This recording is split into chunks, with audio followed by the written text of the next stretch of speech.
오늘 하실 메뉴는 우선 튀기지 않은 닭강정, 마늘이 많이 들어가는 닭강정을 이용을 할 거고, 그 다음에 이제 다이어트 하시는 분들이나 이렇게 당 함량이나 또 짠맛을 줄여야 되는 분들이 많이 즐겨서 만들어 드시는 발사믹 비네거를 이용한 샐러드를 하실 건데, 그래서 주재료를 선택을 할 때 좀 고민을 했는데, 일단 여기서는 두부랑 버섯 종류가 들어가고 최대한 간을 하지 않고 재료 특성, 그 주재료의 맛을 좀 살려서 갈 생각이고요.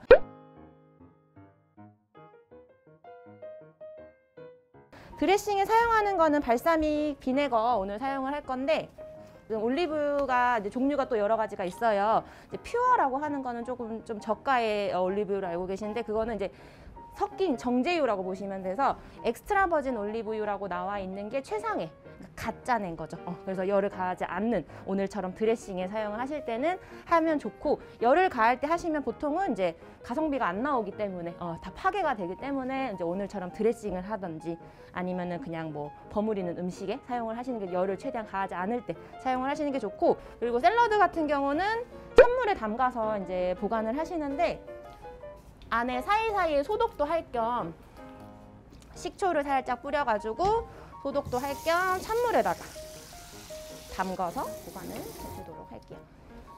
잘게 찢어주세요. 이런 거는 이제 닭 온반이나 이런 거 할 때 위에 고명으로 이렇게 말리듯이 볶은 걸 올리셔도 향도 좋고요. 약간 석쇠에서 구운 향처럼 그런 맛이 날 때까지 볶아주실 거예요.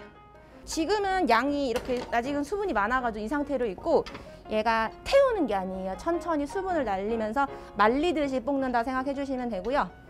불을 너무 약하게 하면 오래 걸리니까 뭉쳐놓지 마시고 펼쳐 놓으세요. 얘는 뭐 큐브 형태로 썰어 주셔도 되고, 아니면 나는 큰 게 좋다 그럼 편 썰어서 두부조림처럼 그렇게 썰어 주셔도 되고 상관은 없어요. 저는 작은 형태로 네모지게 썰도록 할게요. 뭐 2등분 하셔도 되고, 어쨌든 두부는 수분이 많은 식자재여서 굽고 나면 내가 썰은 크기보다는 많이 작아져요. 그래서 내가 썬 크기보다 작아진다는 거 생각하고 썰어주시면 돼요. 기름을 약간 튀기듯 구울 거라서 볶음할 때보다는 조금 넉넉하게 두르긴 했어요. 뭐 양으로 치면, 숟가락으로 치면 한 큰술 좀 이상 정도로 해주시고, 얘의 물기가 있을 수 있으니까 바로 했다가 여기 튈 수 있어요. 얘를 기울여 놓고 기름이 없는 쪽에서 부으시고 빼내시면 돼요. 한 번씩 흔들어 주세요. 이렇게 흔들어 주시면서 얘도 노릇노릇하게 되게끔 자리에 들인 채로 이제 물기를 뺄 건데, 이렇게 몇 번 헹구신 다음에 미리 물기를 좀 빼서 받쳐 놓을게요. 밑에 혹시나 그린 스위트가 가라앉을 수 있으니까.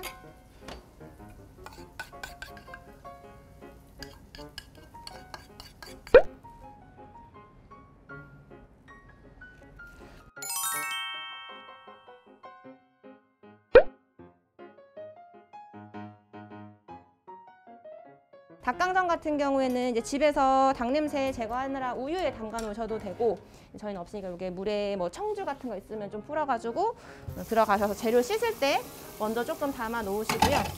오늘은 닭 다리살을 사용하실 건데, 나는 기름기 있는 게 싫다 하시면 안심 부위나 가슴살 쓰셔도 되고요. 물기는 너무 꽉은 안 짜주셔도 돼요. 그 대신 오늘 나는 껍질이 싫다 하시면 껍질은 제거하셔도 돼요. 근데 껍질을 제거하든 안 하든 요 기름기는 제거를 하셔야 되는데, 자르는 게 아니라 칼 뒷부분을 이렇게 바짝 잡으시고 긁어서 이 기름기만 제거하시는 거예요. 기름기만 잘라내시고, 가슴살에는 안심은 많이 없어요. 얘도 이제 어쨌든 저희가 오래 조리를 하지 않기 때문에 너무 크게 가면은 익히는데 좀 시간이 걸리거든요. 그래서 뭐 한입 사이즈로 크기를 다 맞춰서 썰도록 할게요. 그럼 여기다가 이제 밑간을 하실 건데, 다진 생강, 다진 마늘, 소금, 후추 정도로 할 건데, 집에 직접 갈아서 쓸 수 있는, 다져서 쓸 수 있는 거 그게 훨씬 향이 좋긴 해요. 저희는 오늘 다진 마늘을 사용할 거니까 깎아서 평평하게 한 작은술 넣어주시고, 그리고 올리브유는 세 작은술이면 한 큰술이랑 똑같은 거예요. 한 큰술 넣으셔도 되고, 마늘은 이보다 더 많이 쓰셔도 상관은 없어요. 그리고 양이 이게 사이즈가 작으면 그냥 통으로 써서 익혀질 정도면 통으로 넣으셔도 되고, 아니면 편으로 썰어서. 오늘은 새송이를 사용하지만 표고를 쓰셔도 되고, 비슷한 식감이 느껴지는 거. 똑같이 동글동글하게 썰어 주셔도 되고 얘랑 비슷한 사이즈로 편으로 써셔도 돼요. 다음 양념을 미리 계량을 해주시면 돼요. 그래서 오늘 들어가는 올리고당도 어쨌든 열을 가하기 때문에 어느 정도 단맛은 조금 줄어들어요. 단맛은 줄어드니까 그거는 감안해서 저희가 잡은 레시피예요. 올리고당 6개, 그 다음에 간장이 3작은술, 즉 마찬가지로 한 큰술로 넣으셔도 돼요. 지금 사용하는 거는 진간장 사용하시는 거고, 집에 뭐 양조간장 있으면 양조간장 넣으셔도 되고, 국간장만 아니면 돼요. 국간장은 염도가 얘보다 세요. 세고 색은 얘가 더 진하지만 국간장은 그래서 소량만 들어가도 염도가 세서 간을 잡아주기 때문에 국물 요리에 많이 사용을 하죠. 그리고 다진 마늘은 1작은술. 저희는 일단은 먼저 팬에 닭고기만 따로 한번 익혀줄 거예요.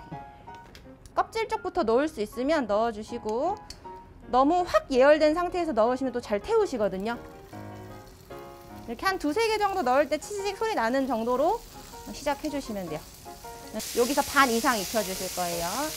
색깔은 조금 더 바싹 내셔도 되고, 새송이 같은 경우 마늘 향을 낸다는 느낌으로 볶아주시면 돼요. 마늘의 향을 낸다는 느낌으로 반 정도 익었다 생각이 되면은 아까 볶아놓은 요거랑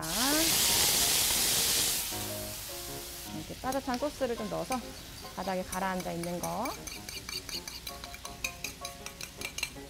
불 끄기 한 1~2분 전에 양파 넣으시면 돼요. 이제 마지막 단계 국물이 많이 안 남았을 때 지금 이렇게 막 구멍이 붕붕붕붕 뚫리면서 이제 수분이 별로 없는 티가 나면은 이때부터는 센 불로 해주셔야 돼요. 국물이 거의 없어지니까 얘도 넣어야 어느 정도 너무 생으로 안 뺄 수 있겠죠. 양파는 나는 좀 이렇게 너무 아삭한 게 싫다, 물컹거리는 게 차라리 좋다 하시면 조금 더 일찍 넣으시면 돼요. 이렇게 바닥에 국물이 없을 때까지 졸여내시고, 양파도 요대로 냅두시. 집에서는 이제 철판 같은 그릇 있으면 그 상태로 거기다 내시면 이제 그 안에서 또 그릇 자체가 뜨겁기 때문에 이제 양파나 이렇게 마늘이나 더 익을 수 있어요.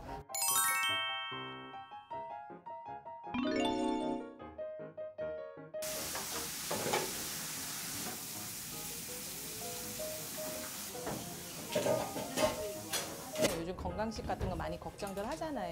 그래서 앞에서 짧게 강좌를 듣고 또 요리를 배우니까 왜 이렇게 해야 되는지도 알게 되니까 좀 더 의미 있는 시간 같아요. 예, 충분히 뭐 주부들이 할 정도의 수준이라서 어렵지 않아서. 최근에 신랑도 아무래도 40, 50대들이 스트레스도 많고 술, 담배 하다 보니까 약간 당뇨 전 단계가 오는 거예요. 그래서 아내로서 살짝 걱정이 됐는데 이걸 우연히 알게 되고 요리 배우러 간다니까 되게 좋아하더라고요.